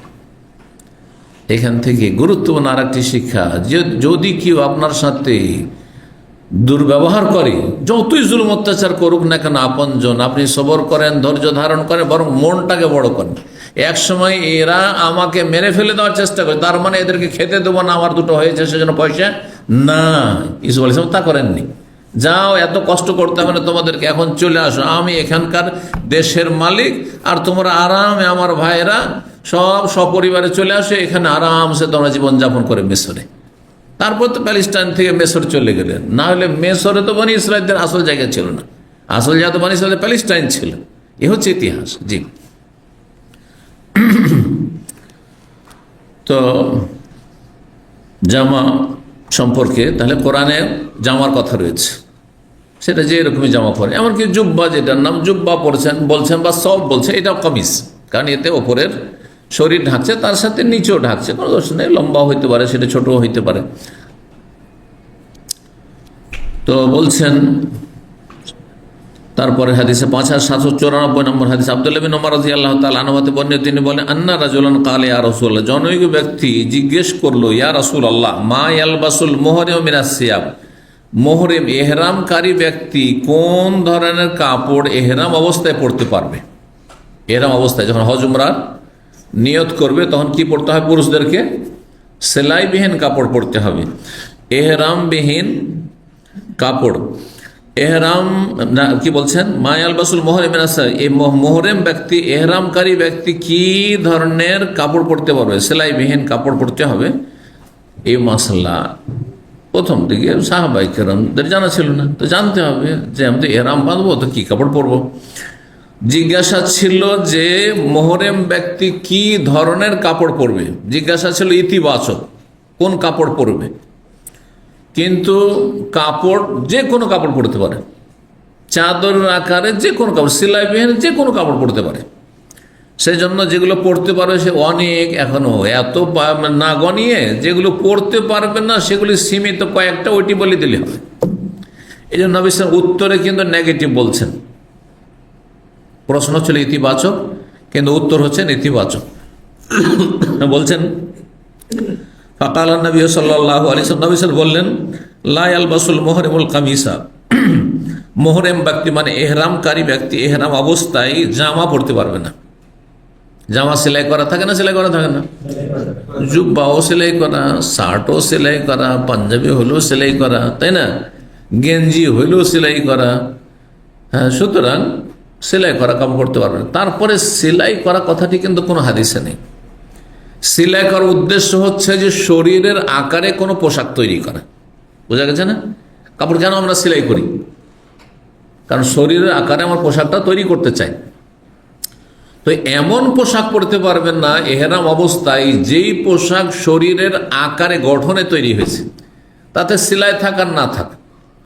আজকাল দুনিয়া উন্নত হয়েছে, যার ফলে এমনও হইতে পারে যে আপনার এমন জামা, যেই জামাতে কোনো জায়গায় সেলাই নেই, জড়ি নেই, হতে পারে না, পারে না, তো জায়েজ হয়ে যাবে না, কোনো তো সেলাই নাই, কিন্তু গোটা বডি যেমন গোল, ওইভাবে গোলাকার আপনার পোশাক, সেলাই টেলাই নাই থাক, জায়েজ হবে না। এটা হচ্ছে উদ্দেশ্য। কিন্তু জি, মোজাতে সেলাই থাকে নাকি? মোজাতে সেলাই আছে? তো মোজা যখন তৈরি করতে পারেছে মানুষরা, তখন আপনার গেঞ্জি বা আপনার জামা তৈরি করতে পারবে না যাতে কোনো সেলাই নেই? হতে পারে না, পারে না, সব করতে পারে, সবই করতে পারে মানুষ আজকাল। জি, নবী সাল্লাল্লাহু আলাইহি বললেন যে মুহরিম ব্যক্তি জামা পরতে পারবে না। ওয়ালা সারাউইল, এবং সিরওয়ালের বহুবচন সারাউইল। আজকাল এখানে সিরওয়াল কথাটি ব্যবহার হচ্ছে। কাকে বলছে সিরওয়াল? হ্যাঁ, পায়জামা। কিন্তু শুধু পায়জামাকে না, নিচের শরীর যা ঢাকে সেটাকেই সিরওয়াল বলা হয়। আর সেলাই মানে শরীরের আকারে, শরীর আকারে, তো শরীর আকারে দুটো পা আছে, দুটো পা আলাদা আলাদা ঢোকাবার যদি থাকে তার নাম সিরওয়াল। সেটা পায়জামা হইতে পারে, আবার প্যান্ট হইতে পারে, যে কোনো রকমের যে প্যান্ট আছে সেগুলো হইতে পারে, এগুলো সিরওয়াল। জি, এজার কোনটি? যেটাতে পা ঢোকাবার নাই কিন্তু নিচের শরীর ঢাকছে, ওটার নাম এজার। আর এটা সাধারণত আমরা যেটাকে লুঙ্গি বলে থাকি, সেটা সেলাই করেন আর নাই করেন। জি, ওয়ালা সারাউইল, তো পায়জামা হয়ে গেল। পায়জামা তাহলে পরতে পারবেন না। ওয়ালাল বর্ণস, টুপি পরতে পারবেন না। বর্ণস লম্বা টুপিকে বলা হয়, এটি একটি ব্যাখ্যা। তাহলে এহরাম অবস্থায় কেউ টুপি মাথায় দিতে পারবে না। আর একটি ব্যাখ্যা হচ্ছে যে এমন জামা, যেই জামাতে টুপি জড়ানো আছে, এরকম জামা দেখেছেন পশ্চিম আফ্রিকার লোকেরা পরে। পশ্চিম আফ্রিকা বলতে আপনারা শুধু কালোই বুঝেন, তাই না? না, আফ্রিকা তো সাদা দেশ আছে, সাদা লোকের দেশ আছে। আলজেরিয়া আফ্রিকা না? হ্যাঁ, তিউনিসিয়া আফ্রিকা না? হ্যাঁ, মরক্কো, লিবিয়া, এসব দেশের লোক হচ্ছে সাদা সব, বোঝা গেছে না? এসব দেশে যে পোশাক আছে সেটা জুব্বার সাথে এখানে একটা টুপি ঝুলে, দেখেছেন? এখানে ঝুলছে, কোন সময় মাথায় দিন আপনি ঝুলতে আছে। এইটার নাম হচ্ছে, এই পোশাকের নাম হচ্ছে বর্ণস। এটাও পরা যাবে না, এটাও পরা যাবে না, মাথাও ঢাকা চলবে না এর অবস্থায়। আর দুই নম্বর কথা হচ্ছে যে এই তো সেলাইকৃত শরীরের আকারে তৈরি করা হয়েছে পোশাক, সেই জন্য পরা যাবে না। এটিও ব্যাখ্যা হইতে পারে। ওয়ালাল খুফাইন, দুটো মোজাও পড়তে পারবে না পুরুষ লোকেরা। এটা পুরুষ লোকের ক্ষেত্রে বলা হচ্ছে, মহিলার ক্ষেত্রে নয়। মহিলারা মোজা পরবে না, পরবে না, পায়ের মোজা পরবে, কিন্তু হাতের মোজা, মহিলাদের এহরাম অবস্থায় হাতের মোজা নিষেধ রয়েছে। নবী সাল্লাল্লাহু আলাইহি ওয়াসাল্লাম বলছে ওয়ালা তানতাকিবুল মারআতুল মুহরিমাতু ওয়ালা তালবাসুল কুফফাজাইন। এহরামকারিনী মহিলা, এহরাম অবস্থায় যে মহিলা থাকবে সেই মহিলা হাতের মোজা পরতে পারবে, কুফাজাইন, হাতের দস্তানা বা আপনার হাত মোজা পরতে পারবে না, যেগুলোকে এখানে কি বলা হয়, শুররাব বলা হচ্ছে। হাত মোজা পরতে পারবে না, তো এটা পড়তে পারবে না। আর কি পড়তে পারবে না? ওয়ালা তন্তকল, মানে নেকাব পড়তে পারবে না, ফাটলওয়ালা কাপড়টা পরতে পারবেন না। অনেকে বুঝেন না, যার ফলে দেয় খুইলে, চেহারা খুইলে স্ত্রীকে বেঁধে হজমরা করছে, এটিও মূর্খতা। আর আরেকটি মূর্খতা হচ্ছে যে আমি তো আমার স্ত্রী পর্দা করতে হবে জরুরি, অথবা স্ত্রী আপনার দিন বুঝে নিয়েছে কিন্তু হাফ হাফ দিন বুঝে, ফুল দিন বুঝেনি, আমি চেহারা খুলতে পারবো না এত লোকের সামনে, সুতরাং ওই নেকাব করেই আপনার ওমরা করে নিল, হজ করে নিল, দুটোই ভুল, দুটোই জাহালাত। কি করতে হবে তাহলে? এই নেকাব বলা হয় মুখ ঢাকার জন্য, মুখমণ্ডল চেহারা ঢাকার জন্য যেটা তৈরি করে স্পেশালি, সেটির নাম নেকাব। আচ্ছা, তাতে সাধারণত দুই চোখেরও দুটো ছিদ্র থাকে, এটা হচ্ছে নেকাব।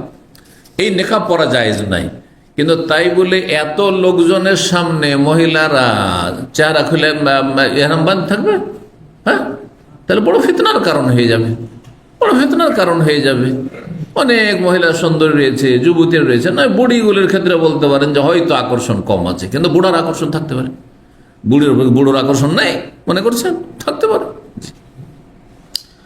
সুতরাং একেবারে বুড়ি হয়ে গেছে 70, 75, 80, সেটা ভিন্ন বিষয়, কিন্তু 50, 60 পর্যন্ত অনেক মহিলারা আছে, বয়স 50, 60 হয়ে গেল, তাদের চেহারাতে এখনো সৌন্দর্য আছে, লাবণ্য আছে। সুতরাং যেখানে ফিতনা সেখানে অবশ্যই চেহারা ঢাকতে হবে। তাহলে কেমন ভাবে ঢাকতে হবে? বুখারীতে যে হাদিস রয়েছে, মা আয়েশা রাদিয়াল্লাহু তাআলা বলছেন, যখন লোকজন চলে আসতো, আমরা ইহরাম অবস্থায় থাকতাম, মহিলারা নবী সাল্লাল্লাহু আলাইহি ওয়াসাল্লাম সফরে, যে হজের সফর ছিল, আর যখন দেখছি লোকজন কাছাকাছি এগিয়ে চলে আসছে, এখন দেখতে পাবে আমাদেরকে, তখন সাদালাত এহদানা জিলবাবাহা, আমাদের লম্বা চাদর মাথার উপর থেকে লটকিয়ে নিতাম, এইভাবে লটকিয়ে নিই, বুঝছেন না? তো ওড়না লটকে নিবে এমন যে ওড়না দিতে দেখা যায়, আজকাল পাতলা ওড়না আছে যাতে দেখা যাবে, লটকে নিবে। লটকে নিলে এক শ্রেণীর লোকেরা আবার এইখানেও মূর্খামি করেছে, এমন বাড়াবাড়ি যে লটকাতে পারো কিন্তু চেহারা যেন টাচ না করে, ওই জন্য একটা লম্বা বা টুপি পরে বাড়িয়ে আর এইরকম করে রাখে, এইটাও ভুল, এটাও বাড়াবাড়ি। দিনের ক্ষেত্রে বাড়াবাড়িও নেই, ছাড়াছাড়িও নেই, ওইটাও করবেন না। চেহারা টাচ করলে কোনো অসুবিধা নেই, কোনো হাদিসে এমন নাই যে চেহারা টাচ করা যাবে না। বুঝতে গিয়ে কত রকম ভুল হয়েছে, 3 রকম ভুল হলো না এই ক্ষেত্রে? 3 রকম ভুল। একটা ভুল হচ্ছে যে এহরাম অবস্থায় যেতে নেকাব চলবে না, দাও চেহারা খুলে, এটাও ভুল। আর একটি হচ্ছে এটা ছাড়াছাড়ি। আর একটি বাড়াবাড়ি কি হচ্ছে যে না আমি পর্দা করবো, সুতরাং নেকাব আমি খুলতে পারবো না। তার নবী সাল্লাল্লাহু আলাইহি ওয়াসাল্লাম নাফরমানি করলো, নেকাব পরেই কি করে নিল, ওমরা করে নিল বা হজ করে নিল, এইটাও ভুল করলো। তৃতীয় ভুল কি করলাম বললাম, সেটা হচ্ছে যে চাদর তো লটকালো ওপর থেকে বা ওড়না লটকালো, কিন্তু চেহারা যাতে না ছুঁয়ে যায়, ছুঁইলে ক্ষতি হয়ে যাবে আমার, সুতরাং একটা লম্বা টুপি দিয়ে একবার এই যে দূরে রাখতে হবে, এটাও বাড়াবাড়ি। আর ইসলামে বাড়াবাড়িও নেই আর ছাড়াছাড়িও নেই, ইসলাম হচ্ছে মধ্যম পন্থা। সেটি হচ্ছে চেহারা ঢাকবেন সেই কাপড়ে যে ওড়না আপনার ঝুলছে তাতে, বা মহিলার ঝুলছে তাতে চেহারা স্পর্শ করুক, কোনো অসুবিধা নেই। জি, আসল বিষয় কিন্তু আমাদের খুব সহজ, এগুলি মশলা নাই। হজ উমরার ইহরামের মশলা, আসল মশলা কি? যে কামিজ পরার প্রমাণ। কামিজ বলতে গিয়ে পায়জামার কথাও আসলো, টুপির কথাও আসলো, মোজার কথা, মোজা পরতে পারবে ইল্লাই আল্লাহ যাতে না আলেন। কারো যদি স্যান্ডেল জুতা না থাকে, স্যান্ডেল জুতা নাই, আর আরব দেশের এই পাথর বিশিষ্ট মাটিতে যদি হাঁটতে হয় তো হাঁটা সম্ভব? তাহলে তো পা কেটে যাবে, ঠিক না? আমাদের দেশের ধুলো বালিতে হেঁটে না হয় খালি পায়ে হাঁটা যায় কিছু দূর, কিন্তু এসব দেশে তো খালি পা হাঁটা যাবে না। তো যদি কারো স্যান্ডেল না থাকে তাহলে মোজা পরতে পারবে, মোজা পরতে পারবে। কাপড়ের মোজাতে কি হবে? তাহলে বোঝা গেল এটা কাপড়ের মোজা না, খুব বলা হয় চামড়ার মোজা, খুব বলা হয় চামড়ার মোজা। চামড়ার মোজা দেখেছেন না আরব দেশে? এই চামড়ার মোজা অনেকটা পাকে রক্ষা করবে। যদি খালি পায়ে থাকেন, স্যান্ডেল নেই, হয়তো অনেক সময় মসজিদে স্যান্ডেল চুরি হয়ে যায়, খালি পায়ে হাঁটতে কষ্ট হবে, কিন্তু যদি চামড়ার মোজা থাকে তো অনেকটা পাটা রক্ষা পাবে। ছিঁড়বে তখন মোজাটাই ছিঁড়বে, হ্যাঁ, পা তো আর কাটবে না। জি, তো যদি কারো স্যান্ডেল জুতা না থাকে ফালিয়ালবাস মা হুয়া আসফাল মিনাল কাবাইন, তাহলে এমন মোজা পরবে যেটা 2 টাকনার নিচ পর্যন্ত থাকে, নিম্ন ভাগ পর্যন্ত থাকে। অন্য হাদিস পরে নাও কি মোজা পরে নাও, ওয়ালিয়াখতাহমা আসফাল মিনাল কাবাইন, কিন্তু মোজাটা উপরে উঠে আছে ওটাকে কেটে দাও, টাকনার নিচ থেকে কেটে দিতে হবে, যাতে করে জুতোর মতো বা স্যান্ডেলের মতো হয়ে যায়, টাকনা ঢাকা না থাকে।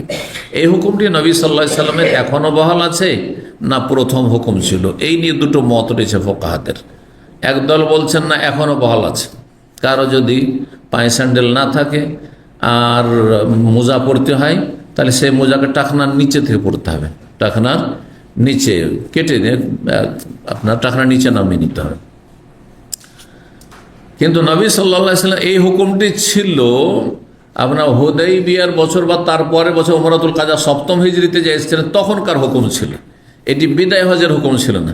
বিদায় হজের সময় যখন নবী সাল্লাল্লাহু আলাইহি ওয়াসাল্লাম বলেছেন যে যার কাছে স্যান্ডেল নেই, জুতা নেই, সে যেন মোজা পরতে পারে, মোজা পরলে পড়তে পারে এরকম অবস্থায়, সেখানে কাটতে বলেননি, সেখানে কিন্তু কাটতে বলেননি। এই জন্য যদি কেউ এমন হয় যে স্যান্ডেল চুরি হয়ে গেছে আর খালি পা হাঁটতেও পারছে না, হোটেলে হেঁটে যেতে হবে, আর চামড়ার মোজা আছে বা কাপড়ের মোজা আছে পাটাকে বাঁচাবার জন্য, সে মোজা যদি ওপর পর্যন্ত পড়ে থাকে তো অসুবিধা নেই, জায়েজ রয়েছে, যতক্ষণ পর্যন্ত স্যান্ডেল জুতা না পাচ্ছে। 5795 নম্বর হাদিস বর্ণনা করছেন জাবের ইবনে আব্দুল্লাহ রাদিয়াল্লাহু তাআলা আনহু। তিনি বলেন আতান নবী সাল্লাল্লাহু আলাইহি ওয়াসাল্লাম আব্দুল্লাহ ইবনে উবাই, নবী সাল্লাল্লাহু আলাইহি ওয়াসাল্লাম আব্দুল্লাহ ইবনে উবাই মুনাফিক যখন মারা গেছিল তখন আসলেন।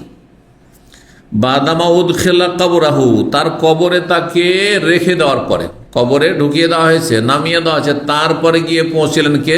রাসূলুল্লাহ সাল্লাল্লাহু আলাইহি ওয়াসাল্লাম। মুনাফিক বাহ্যিক মুসলিম না, বাহ্যিক সে মানুষের কাছে মুসলিম, কিন্তু আল্লাহর কাছে সে মুসলিম না। কারণ এই মুনাফিক কোন মুনাফিক? বিশ্বাসের মুনাফিক। আল্লাহ পরকালে বিশ্বাস ছিল না, রসুলে বিশ্বাস ছিল না, কোরআনে বিশ্বাস ছিল না। কিন্তু আমাদের সমাজে এই যাকে তাকে কোনো পাপের কারণে ও তো মুনাফিক, ওইটা কি ওই রকম মুনাফিক নাকি? ওটা হচ্ছে আমলের মুনাফিক। তারপরে এভাবে আপনাকে মুনাফিক ট্যাগ লাগানো জায়েজ নাই, কারণ আপনি তো গায়েব জানেন না আসলে কি সে মুনাফিক, আমলের মুনাফিক। আপনি হয়তো একটা তার আমল আপনার দৃষ্টিতে সেটা আপত্তি করা হয়েছে, অন্যায় হয়েছে, মুনাফিকের লক্ষণ এসে যেন মুনাফিক। তারপরে মুনাফিকের একটা লক্ষণ থাকলে মুনাফিক হয়ে যায় না? সবগুলি লক্ষণ লাগে বা অধিকাংশ লাগে, বুঝছেন না? এই জন্য কি আপনার সাথে ওয়াদা করেছিল, ওয়াদা খেলাফি করলো, টাকাটা দিতে চেয়েছিল, ভাই আপনাকে এই 1 মাসের মধ্যে টাকাটা দিয়ে দেবো, আর তারপরে 1 মাস পার হয়ে চলে গেল, দিল না। আপনি তো মুনাফিক, দিলেন মুনাফিক বানিয়ে, সেই একটা চরিত্র, খারাপ চরিত্রের জন্য না, এটা হারাম, জায়েজ নয়। আপনি গুনাহ করলেন, আপনি বান্দার হক নষ্ট করলেন আপনি। আমাদের সমাজে লোকেরা এমন কথাবার্তা বলে, নিজের আমল নষ্ট করে, নিজের পরিণাম খারাপ করে। অনেক ভালো মানুষরা আবেগই বেশি বিবেকই চাইতে, বিবেক কে কাজে লাগায় না, আবেগকে কাজে লাগায় না, মোটেই জায়েজ নয়। যতক্ষণ পর্যন্ত অধিকাংশ মুনাফিকের লক্ষণ না পায় ততক্ষণ পর্যন্ত আমলের মুনাফিক বলা যাবে না। যেমন বেদাতি বলার জন্য একটি বেদাত থাকলে বেদাতি বলা জায়েজ নয়। জি, এখন কিছু আহলে হাদিস সম্মিলিত মোনাজাত করছে, শুধু একটি বেদাত ধরেন আছে বা 2টি বেদাত, সেটা বেদাতি বলবেন, এটি সীমা লঙ্ঘন, বাড়াবাড়ি। কিছু আহলে হাদিস আছে ধরেন ওদের সাংগঠনিক বায়াত করেছে, এই একটি বেদাত আছে, সে তাদের বেদাতি বলবেন না, এটা সীমা লঙ্ঘন। আপনি দুনিয়ার স্বার্থে বলেছেন, না হয় সীমা লঙ্ঘন করেছেন। আপনি ঠান্ডা মাথায় বলেননি, আপনি সুস্থ মস্তিষ্কে বলা উচিত ছিল আপনাকে। এই জন্য শেখ আলবানী রাহমাহুল্লাহকে জিজ্ঞাসা করা হয়, শেখ আলবানী রাহমাহুল্লাহ কখনো কখনো কিছু আমল অন্যরা করে, সে আমলকে বেদাত বলেছেন। যেমন রুকুর পরে, রুকু থেকে উঠে বুকে হাত বাঁধা, এটিকে আলবানী কি বলেছেন? বেদাত বলেছেন, বেদাত দলালা বলেছেন।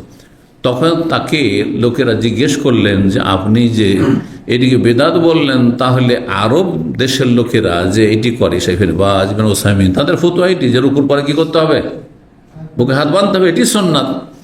তো এইসব বিজ্ঞ ওলামা, বিশ্বের সবচেয়ে বড় বড় ওলামা, তারা বলছেন সুন্নাত, আর আপনি বলছেন বেদাত, তাহলে তারা কি বেদাতি? তখন তিনি কি বলেছিলেন? আমাদের দেশের আলেমদের মতো যে একটা বেদাত থাকলে বেদাতি? না না, মোটেই না। কি বলেছেন?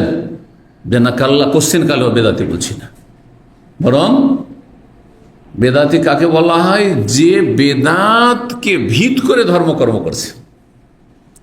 আর একটি দুটি কারো জীবনে বেদাত থাকলে সে বেদাতি নয়, তার মধ্যে বেদাত, ফিহে বেদাতন, তার মধ্যে বেদাত আছে, কিন্তু সে বেদাতি নয়। এবার বুঝতে পেরেছেন? তো আহলুল হাদিস যারা, সালাফি যারা, তাদের ভিত হচ্ছে কোরআন সুন্নাহ। তাদের ভিত হচ্ছে কি? ফাউন্ডেশন হচ্ছে কোরআন সুন্নাহ, ওহী। কিন্তু এই ওহী বুঝতে গিয়ে কোন একটা বেদাতকে সুন্নাত মনে করেছে, কোন একটি বেদাতকে কি করেছে? সুন্নাত মনে করেছে। যে অধিকাংশ সেটিকে বেদাত বলেছেন, বা প্রায় সমস্ত ওলামাই বেদাত বলছেন, সুন্নাত বলছেন না, তিনি সেটিকে বলছেন না এটি শরীয়তের কাজ, তাহলে তাকে বেদাত বলা, বেদাতি বলা জায়েজ না। এটি সীমা লঙ্ঘন আপনার হবে, জুলুম করলেন না আপনি। এর জন্য পকড়াও হইতে পারে রবের কাছে। জবানকে সংযত রাখবেন সবসময়।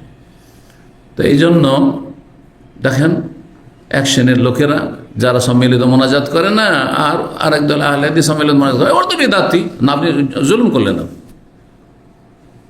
আর একজন আরেকটি বেদাত করে, হ্যাঁ, তখন ও তো বেদাতি, এটা বেদাতি না, বেদাতি বলা যায় না। কিন্তু বায়াতটি বেদাতে কথা বলতে পারেন, সম্মিলিত মোনাজাত বেদাত, এটি বলতে পারেন। এই একটি বেদাত তোদের মধ্যে আছে, এটা বলতে পারেন। বেদাতকে ভিত্তি করে ধর্মকর্ম কারা করে? যারা দলিলের পরোয়া করেন না। নামাজ শুরু করবে, রাসূলুল্লাহ সাল্লাল্লাহু আলাইহি সাল্লামের নামাজ শুরু হয় তাকবীরে তাহরিমা দিয়ে, শেষ হয় কি দিয়ে? সালাম দিয়ে শেষ হয়। ওরা বলছেন না না, আমাদের বুজরুগানে দিনারা শিখিয়েছে নিয়ত পড়ে শুরু করতে হবে, জায় নামাজের দোয়া দিয়ে শুরু করতে হবে, আর কি দিয়ে শুরু করতে হবে? ইক্তাদাই তো বেহাজাল ইমাম দিয়ে শুরু করতে হবে। ইমাম হলে আনা ইমামুল লিমান হাজার আমাল্লাম ইহাজার বলতে হবে। শেষ করতে হবে কি দিয়ে?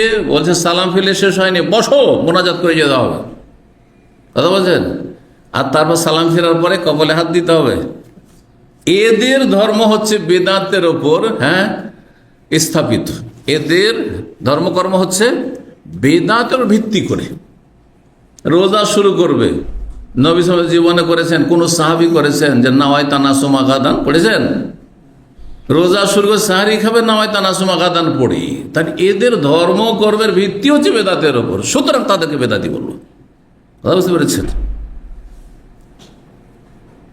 দিন কায়েম করা মানে তৌহিদ, তৌহিদ ছাড়া দিন হয় না। তৌহিদ হচ্ছে লা ইলাহা ইল্লাল্লাহ, তৌহিদুল ইবাদাহ, তৌহিদুল উলুহিয়া। আল্লাহর ইবাদতে দ্বন্দ্ব ছিল, এই দ্বন্দ্বের সমাধানের জন্য সমস্ত নবী রাসূলকে পাঠিয়েছেন।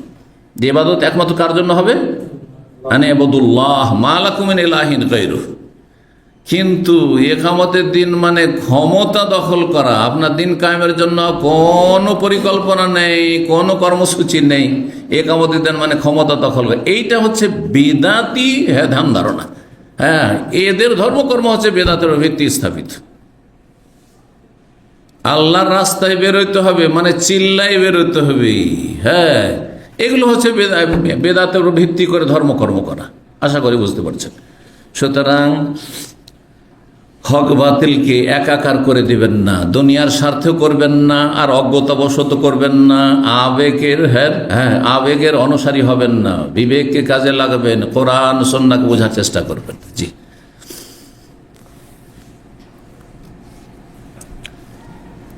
তো বলছেন এই হাদিসে যে নবী সাল্লাল্লাহু আলাইহি ওয়াসাল্লাম আসলেন আব্দুল্লাহ বিন উবাইয়ের কাছে, বাদামাউদ খেলা কবর, যখন তাকে তার কবরে নামিয়ে দেওয়া হয়েছিল, মানে মারা গেছে আর তারপর কবরে নামানো হয়েছে। কি জন্য এসেছিলেন তারপর হাদিস আসছে যে তার ছেলে কিন্তু খাঁটি সাহাবী ছিলেন, পরেজগার সাহাবী। এই আব্দুল্লাহ বিন উবাইয়ের ছেলের নাম আব্দুল্লাহ। তাহলে আরবদের মধ্যে বাপ বেটার নাম এক হইতো, অহরহইটা হইতো। আমাদের দেশে সম্ভব? আরে চাচার নাম, মামার নাম আছে, ওইটাও রাখা যাবে না। গোটা বংশে একটা নাম আছে, তাই রাখবেন না। অনেক সময় আমার কাছে অনেকের নাম চাই, তো আমি একটা তো দিনে 3-4টা দিই, তো 4-5টা নাম দিলাম। তো ভালো ভালো নাম ধরেন দিলাম, সলেহ। তো বলছে আমাদের গোটা বংশে একজন সলেহ আছে, ওইটা চলবে না। বুঝতে পারছেন না? অথচ আরবদের ঘরে ঘরে, হ্যাঁ, ঘরে ঘরে চাচা ভাতিজা মামা ভাগিনা সব একই নাম, আছে না নেই? কোনো দোষের কথা নাই। এখনকার চাইতে বেশি আগে ছিল আবদুল্লাহর ছেলে আবদুল্লাহ, মোহাম্মদের ছেলে মোহাম্মদ, মোহাম্মদ বিন মোহাম্মদ, অহরহ এগুলো ছিল, কোনো দোষের কথা নেই। বাব্বাটার নাম এক হয়ে গেলে কি হলো অসুবিধা? যদি স্বামীর নাম, বাপের নাম স্বামীর না, কি বলছে, ছেলের নাম স্বামীর নাম বা ভাইয়ের নাম স্বামীর নাম হয়ে যায় আমাদের সমাজে। হ্যাঁ, এইটা উদাহরণ দিলে বেশি ভালো হবে। ভাইয়ের নাম ছিল একটা, তারপরে বিয়ে হয়েছে এমন ছেলের সাথে যার নামটাও ভাইয়ের নাম, আর ওই ভাইয়ের নাম বলে ডাকবে ছোট ভাই, ওটা বলা যাবে না। আরে আশ্চর্য কথা, ফাতেমা, হালিমা, হ্যাঁ, এই নাম ধরে, হ্যাঁ, নাম ধরে ডাকতেও আপত্তি, কিসের জন্য? হ্যাঁ, মা না হয়ে যায় তো নিয়ত গেল কোথায়? নিয়ত গেল কোথায়? তো এসব কি বলবেন, দিন সম্পর্কে অজ্ঞতার কারণে এসব।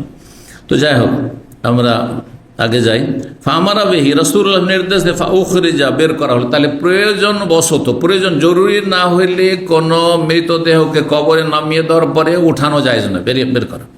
কিন্তু ধরেন তদন্ত করতে হবে, হ্যাঁ, তদন্ত বাকি আছে, কবরে অনেক সময় কবরে দাফন করার লাশ উঠাচ্ছে কিনা, এইরকম ক্ষেত্রে এই হাদিস দলিল হবে। কিন্তু এমনি এমনি একজন কেউ দেখতে চাইছে, সেই জন্য কবরে নামিয়ে দেওয়ার পরে উঠাবেন ওপরে, না মোটেই যায় না, আর উঠানো চলবে না। রাসূলুল্লাহ সাল্লাল্লাহু আলাইহি ওয়াসাল্লাম স্বয়ং সেখানে আছেন, উঠাতে বললেন, বের করা হইল। ফাওজি আলা রুকবাতাইহি, তারপর নবী সাল্লাল্লাহু আলাইহি ওয়াসাল্লামের দুই হাঁটুর ওপর এই মৃতদেহ রাখা হলো। কাফের, মুনাফিক, কিন্তু কালেমা যেহেতু বাহ্যিক পড়েছে, আর তার ছেলে খাঁটি মুসলিম, এবং তার একটা অবদান ছিল। আব্বাস রাদিয়াল্লাহু আনহু যখন বন্দী হয়েছিলেন তখন একটা জামা দিয়েছিল, ঠান্ডার সময় রাসূলের চাচার জামা ছিল না, সে একটা জামা দিয়েছিল এই মুনাফিক, মদিনায় যেহেতু মদিনার নেতা ছিল সে। তো এই সব কারণে কি করলেন নবী সাল্লাল্লাহু আলাইহি সাল্লাম, লাশটা উঠিয়ে ওয়া নাফাসা আলাইহি মির রিকিহি, নবী সাল্লাল্লাহু আলাইহি সাল্লাম তার থুথু মোবারক তাতে ফু দিলেন। ওয়ালবাসাহ কামিসাহ, তাকে একটি জামা পরিয়ে দিলেন। নবী সাল্লাল্লাহু আলাইহি সাল্লামের শরীরে যে ব্যবহার হয়েছে, মোবারক শরীরে যে জামা, সেই জামা দিয়ে দিলেন, হ্যাঁ, তার কাফনের সাথে পরানোর জন্য। জি, যে যদি এইসবের ওসিলায় যদি কিছু আযাব হালকা হয়, আর নাই হোক, কাফের আযাব তো হালকা হবে না, কারণ মুনাফিক আকীদা বিশ্বাসের মুনাফিক, কিন্তু তার ছেলে যে খাঁটি মুসলিম, তার মনের একটু সান্ত্বনা হবে যে নবী সাল্লাল্লাহু আলাইহি ওয়াসাল্লাম আমার আব্বা যেন কিছু করেছেন, ঠিক না? আর সেও এক সময় এহসান, অবদান রেখেছিল, আমার চাচাকে একটা পোশাক দিয়েছিল, তো আমিও দিলাম, তো বদলাটাও দিয়ে দিলাম, তার কোনো অবদান আমার থাকলো না। কেউ যদি আপনার উপর কোনো অনুগ্রহ অবদান রাখে আর আপনিও তার উপর কিছু রাখলেন, তো বদলা কিছুটা দিয়ে দিলেন। জি, আল্লাহু আলাম, আল্লাহ ভালো জানে। বুখারী আল্লাহ বলছেন যে নবী সাল্লাল্লাহু আলাইহি ওয়াসাল্লাম এটা করেছেন। 5796 নম্বর হাদিস বানাবছেন আব্দুল্লাহ বিন ওমর বলছেন, লাম্মা তুফি আব্দুল্লাহ বিন উবাই, যখন মারা গেল আব্দুল্লাহ বিন উবাই মুনাফিক, যা ইবনুহু, তার সন্তান আসলেন রাসূলুল্লাহর কাছে। তার সন্তানের নামও ছিল কি? আব্দুল্লাহ, যেটা বলছিলাম। এসে বলে, ইয়া রাসূলুল্লাহ আতানি কামিসা, আপনার জামাটা দেন তো। ওকাফেনু ফিহি, আমার আব্বা যে মুনাফিক মারা গেছে তাকে আমি কি করব, আপনার জামাটা দিয়ে কাফন দেব। তাহলে বোঝা গেল যে কাফনের জন্য একেবারে নতুন কাপড় হইতে হবে, সাদা কাপড় হইতে হবে, আর সেলাইবিহীন হইতে হবে, এমন কিছু না, জামা দিই। জি, কিন্তু আজকাল আলহামদুলিল্লাহ অভাব নাই, সেই জন্য আমরা সাদা কাপড়, উত্তম নতুন কাপড় হলে ভালো, কিন্তু অনেক বেশি দামি কাপড় যেন না হয়। ওয়াসাল্লি আলাইহি, এবং তার জানাজা পড়ে দেন ইয়া রাসূলুল্লাহ। ওয়াস্তাগফিরুল্লাহ, ওর জন্য আল্লাহর কাছে ক্ষমা প্রার্থনা করেন, যদি আল্লাহ মাফ করে দেন, আপনার জানাজার মাধ্যমে যদি তার মুক্তি কিছুটা হয়ে যাবে, হালকা হয়ে যায়। ফাআতাহু কামিসা, নবী সাল্লাল্লাহু আলাইহি ওয়াসাল্লাম নিজ জামাটি দিয়ে দিলেন তার ছেলের কথায়। তাহলে কারো মন জয় করার জন্য, সান্ত্বনার জন্য কিছু করা উচিত, যদি সে ভালো মানুষ হয়। চাইছে যার জন্য, সে হয়তো ভালো মানুষ নয়, কিন্তু যিনি চাইছেন বা যে চাইছে সে ভালো মানুষ, তার মন জয় করার জন্য, তার অন্তরকে আকৃষ্ট করার জন্য, তার সন্তানের জন্য তার কথা রাখা ভালো। নবী সাল্লাল্লাহু আলাইহি ওয়াসাল্লাম তাই করেছেন। জি, ওয়াকাল লাহু, আর বললেন তাকে, ইযা ফারাগতা মিনহু ফাআযান্না, যখন তোমার কাফন দেওয়া হয়ে যাবে তখন আমাকে জানাইও।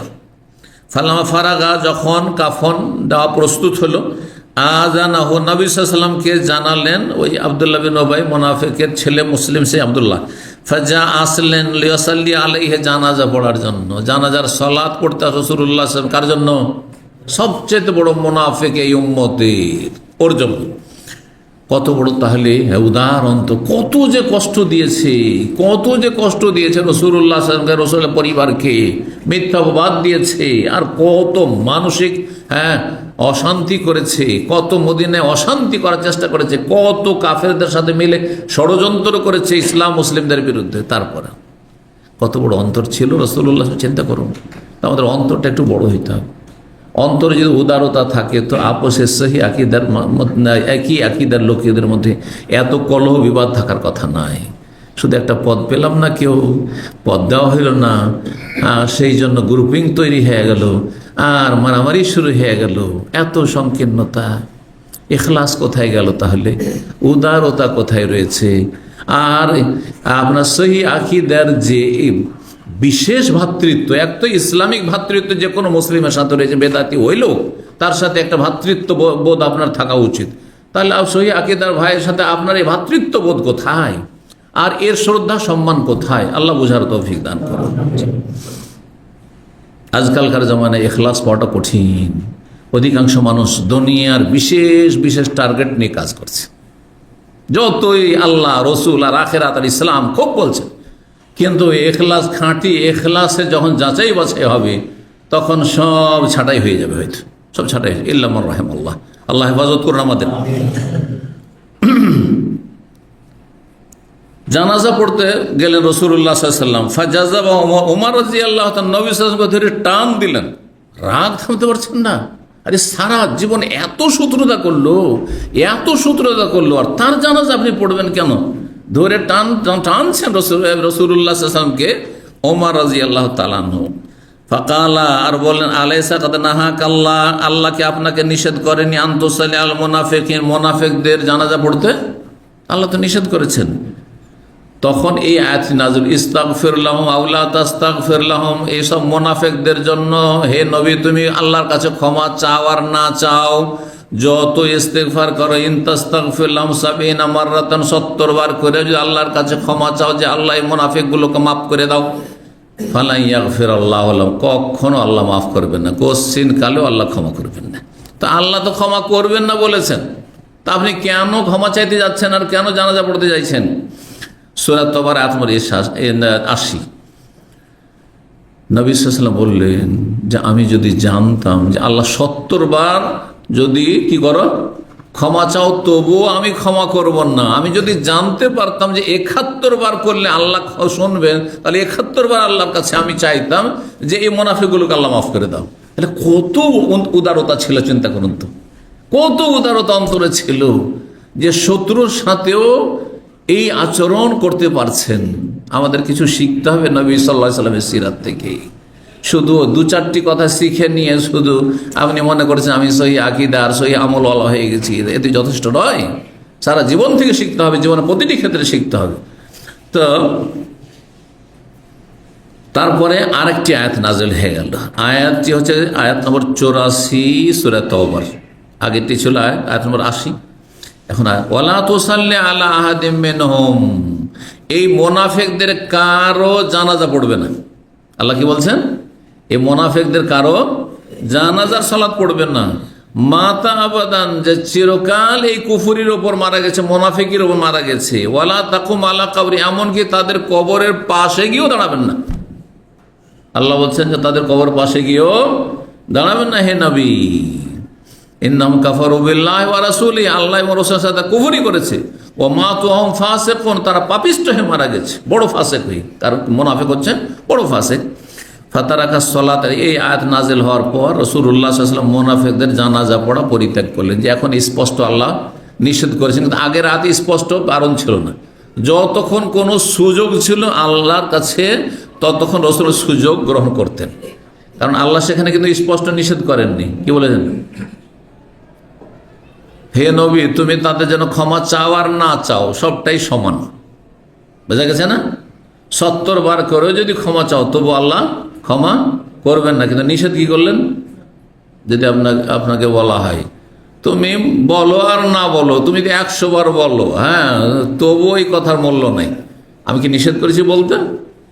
আপনি যদি বলেন যে আমি বলতেই থাকবো তারপরে, তো আপনি কি কোনো স্পষ্ট কোনো আমার আদেশের অমান্য করলেন? অমান্য তো করলেন না। আপনি বলো আর না বলো তোমার ইচ্ছে, কিন্তু কাজ হবে না। আপনি তারপরও আশা করে বলতে থাকলেন। নবী ইসলাম তাই করেছে। কিন্তু যখন একবার নিষেধাজ্ঞা চলে আসলো, ওয়ালা তুসাল্লি আলা আহাদিন মিনহুম, কারো জানাজা পড়তে পারবে না কোনো এই কাফের মুনাফিকদের, তখন আর জানাজা পড়েন রাসূলুল্লাহ সাল্লাল্লাহু আলাইহি ওয়াসাল্লাম। এই ছিল হাদিস। এখানে আজকের আলোচনা শেষ করি। ওয়া জাযাকুমুল্লাহু খাইরান ওয়া সাল্লাল্লাহু ওয়া সাল্লাম আলা নবিয়িনা মুহাম্মদ ওয়া আলা আলিহি ওয়া সাহবিহি আজমাইন।